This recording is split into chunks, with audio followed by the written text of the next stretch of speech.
When you have a FileMaker layout with more than a few objects on it, users may benefit from some help finding their way around. One of the ways you can address that is by adding rollover tooltips to your layout objects. Tooltips are the little yellow boxes with labels or hints that appear adjacent to the mouse pointer when it's positioned over an object or a control on the screen. For instance, you'll have seen them appearing when the mouse is over various objects in the status toolbar. In layout mode, it's possible to add your own tooltips to objects within the layouts you build. To do that, first select an object that you'd like to add a tooltip to. Then, you use the Inspector panel in layout mode to specify some appropriate tooltip text. By way of example, I've selected the List button in the header area of the author's layout.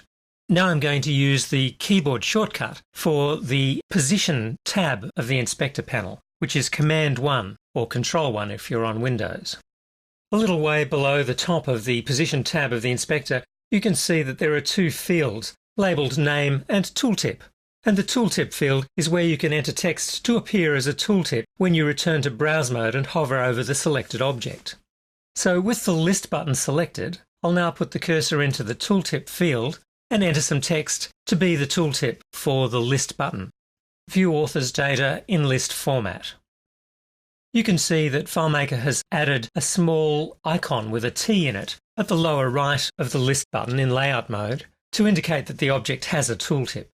Now, when I return to Browse mode, you can see that the small icon is gone from the List button, but when I position the mouse pointer over the List button, after a moment the tooltip text appears exactly as I entered it. Of course, it's best to keep tooltips relatively concise and to the point, otherwise they may be a distraction or may even hinder more than they help. However, that's the process. It's pretty straightforward and it's very quick to implement. And of course, you can specify tooltips for as many objects as you think appropriate in your solutions.